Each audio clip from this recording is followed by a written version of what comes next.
Hi there, this is Jeffrey Phillip Art, and today we are going to try a little experiment. These are the colors that I used. This Craftsmart red, I believe this is a dollar store white, Craftsmart black, and then this Craftsmart dark blue. Here's what they look like all mixed up. I'm sticking with just mixing water today. It's roughly 50-50 paint and water, probably more like 40% water, 50% paint. So the experiment today is I'm answering a question that I've had for a while now. What if I did a pour and then just didn't touch it? I should end up with a cool, artsy-looking target painting, right? I've watched so many acrylic pour paintings on YouTube by now, and sometimes I've thought to myself, this looks awesome right after the pour, before it's stretched out over the edges or it's blown out with a hairdryer. That's what we're trying to attempt today. All right, so I have the bottom covered in white now. We're now ready to pour this painting. I tried using this torch to remove any air bubbles. I think I now realize why people use those little torches. This seems a little bit too overpowered. I kind of just got scared and quit messing around before I ruined everything and burnt down my house.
This is sort of what I envisioned the painting looking like, except maybe bigger in diameter. I'm starting to realize here that the paint is mixing a little more than I would have liked. Maybe I should have used a thicker mixture for this and it would have worked out better. I don't know. This is not what I wanted and not really what I expected to happen. So I decided to stretch out the painting at this point to see if I could get a better result. So at this point, my original vision is basically thrown out the window. I'm just going to improvise and see what happens.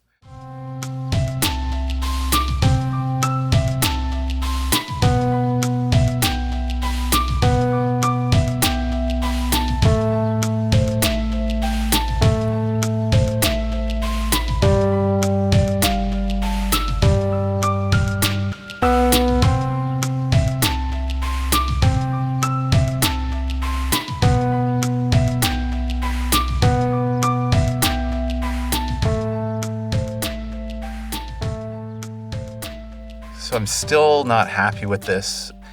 Let's bust out the hairdryer and see what happens. I just bought this today, and to be honest, it was slightly awkward purchasing it. but I'm willing to endure a silly scenario for my art and for you guys.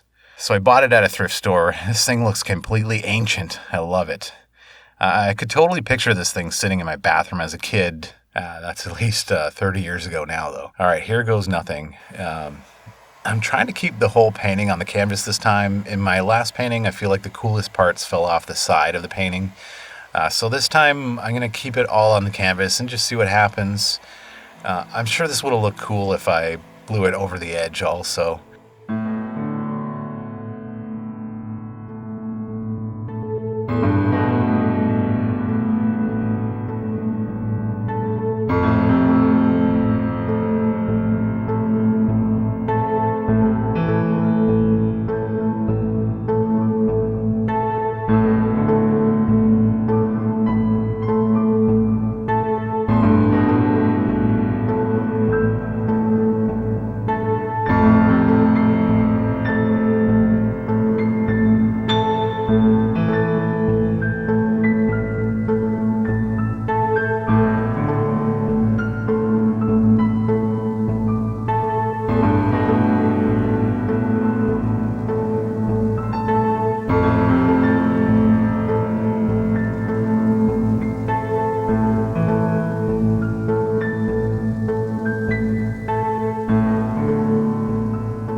I think we will leave it at that today.